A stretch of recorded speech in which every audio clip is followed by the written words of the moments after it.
Some divisions are stacked with young stars, elite coaches, and front offices that seem to nail every draft pick. Is that the toughest division in football? The NFC North?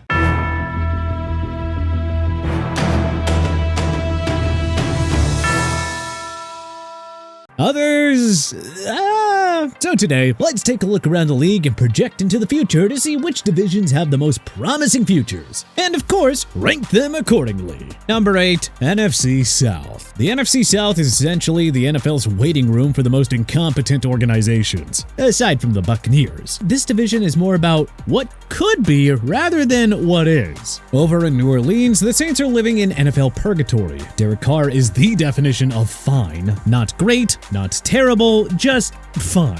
Chris Olave is legit, the defense is solid, but really, where's the upside? This team feels like it is just stuck in the middle, and in the NFL, well, that's kind of the worst place to be. And while Atlanta has been loaded with offensive talent for a couple of years now, they can never seem to piece together a full season. Of course, that all pales in comparison to the disaster that we've seen play out in Carolina over the past few seasons. Granted, we have seen a little bit of improvement out of Bryce Young in the back half of 2024, but there are still way more questions than answers here. Let's face it, the NFC South is really bad right now. Number 7, AFC South. The AFC South feels less like a box of dynamite and more like a firecracker that never quite goes off. There's potential here, sure, but potential doesn't win divisions. Let's start off with Jacksonville. The Jaguars should be the kings of the division by now. Trevor Lawrence has all the potential in the world, but for whatever reason, he hasn't been able to get it figured out with any degree of consistency in Duval. Houston might be the one team actually moving in the right direction.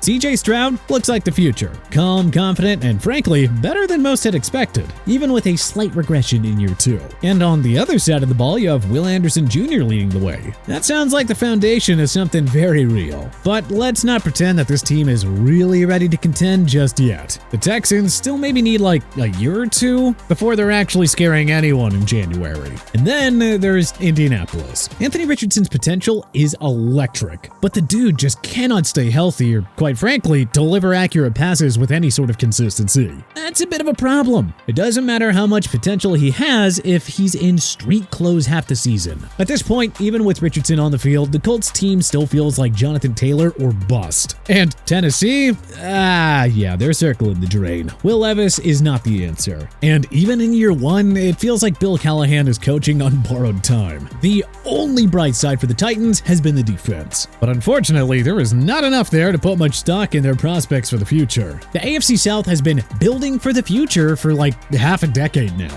And the smart money says that trend is going to continue with the way that these franchises are run. Number 6, AFC East. The AFC East feels like a ticking time bomb, but not in the exciting potential kind of way, but more like the this could just fall apart at any second kind of way. Obviously, the Buffalo Bills have proven to be a juggernaut behind Josh Allen. Coming into 2024, people thought that the Bills were teetering on the edge of a major drop-off, that this would be another one of those classic Super Bowl windows closing stories. But man, they have shown that they have the unique ability to reload on the fly. But honestly, they're the only team in this division worth believing in going forward. Sure, Miami has some pieces in place, but Tua just can't seem to stay healthy, and that offense looks lost without him. Not to mention, Tyreek Hill is only getting older, and those nagging injuries are really starting to add up. There's no question Miami has the talent if everything goes perfectly, but betting on this squad to stay healthy all season, it feels like playing Russian roulette with 3 bullets in the chamber. And then we get to New England. This isn't just a rebuild,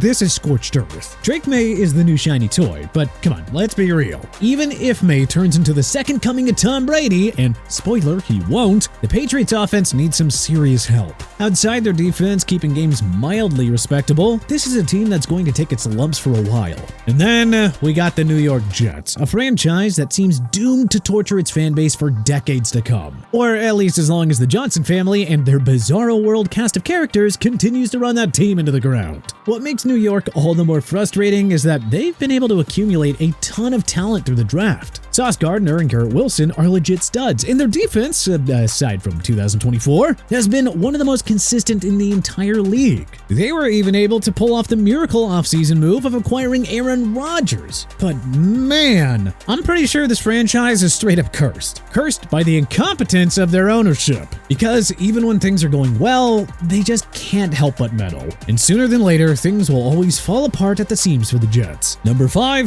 NFC West. The NFC West feels like a division that could swing wildly in either direction. They've got juggernauts and rebuilders all mixed together. San Francisco has been the alpha for the past few years, but it looks like their roster is starting to turn over. Credit to the Rams though, because they've really proven to be a franchise that may be in transition but doesn't rebuild. Sean McVay and company always just manage to reload. Matthew Stafford is still slinging it, Puka Nacua looks like a future star, and the Rams defense, led by Aaron Donald's successor Jared Verse, is quietly rebuilding into something very nasty. Seattle is on the cusp. The Seahawks defense is young and talented. Tariq Woolen and Devin Witherspoon are future stars. But Geno Smith is not exactly the long-term answer. If they can find their next quarterback, man, Seattle is ready to make a run. Arizona, though, is the wild card. Kyler Murray is a game changer, but injuries have really slowed his rise. Still, Garrett Williams and Trey McBride are emerging as key pieces, and if the Cardinals keep building through the draft, they're going to be dangerous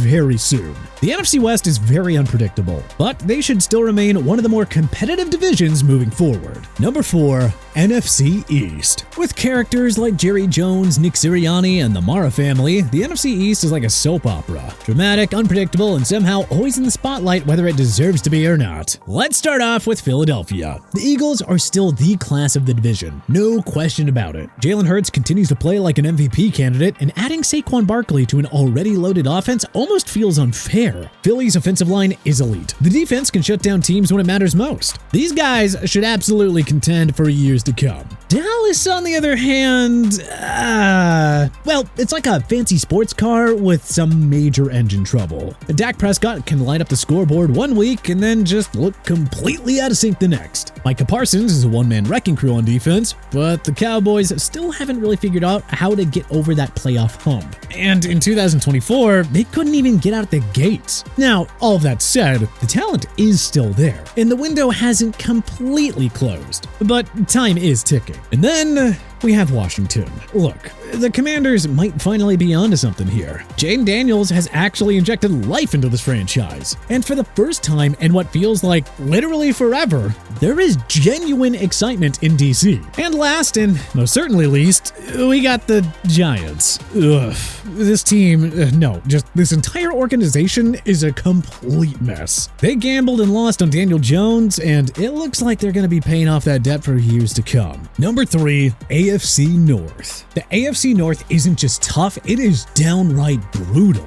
Every team in this division, maybe even the Browns if they get their act together post Deshaun Watson, is in win-now mode. Cincinnati has Joe Burrow. That's enough to keep them in the mix. With Jamar Chase and T. Higgins, the Bengals offense is electric, and if they can just add a couple of more pieces so that defense can make just enough plays, they will be legit contenders year in and year out. Baltimore is downright scary too. With Lamar Jackson and Derrick Henry, they have a terrifying duo leading the running game. And of course, Zay Flowers and Mark Andrews make things miserable for opposing secondaries. Pittsburgh's window is slightly smaller, as they are reliant on Russell Wilson's resurgence, which, was a bit of a surprise to begin with. But man, the Steelers' defense led by TJ Watt is a force to be reckoned with. And then finally, at the bottom of the barrel, we have the aforementioned Browns. Cleveland's defense has elite playmakers, namely Myles Garrett, who is a bona fide game wrecker. And of course, Jerry Jeudy adds much needed firepower on offense. All Cleveland really needs to figure out is who they are going to have under center. Once they're able to do that, well, they could be set up for the future like the rest of their AFC North comrades. Number 2, NFC North. This is not the NFC North of old, where Aaron Rodgers waltzed to division titles year after year. Oh no, this division is wide open and packed with teams that are building the right way.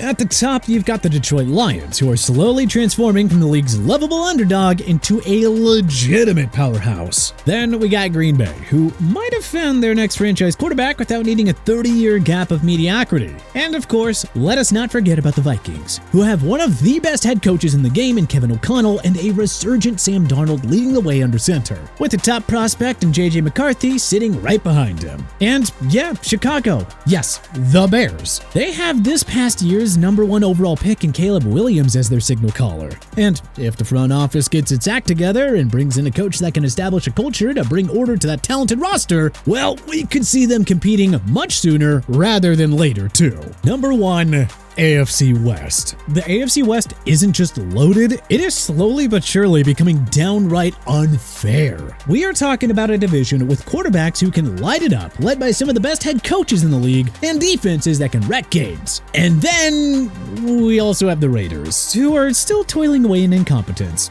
But still, the top 3 teams in the division are set up in a big way. Mahomes is still, well, Mahomes. Herbert is ready to level up under Harbaugh. Bo Nix might be the steal of the draft. And while the Raiders may continue to stink, particularly playing the slugfest of a schedule that they'll have to in this division, Brock Bowers is already making defensive coordinators lose sleep. But hey, which NFL division do you think has the most promising future? What do you think we got right here? What do you think we got wrong? Was there anything that we may have missed? Let us know in the comment section below. If you liked this video and learned a thing or two, then clicking the like button helps out a ton. And you know, we really appreciate it. If this is your first time coming around to TPS though, then subscribing is a great idea, because we put out videos like this every single day. But as always, thanks for watching, and we'll see you guys next time.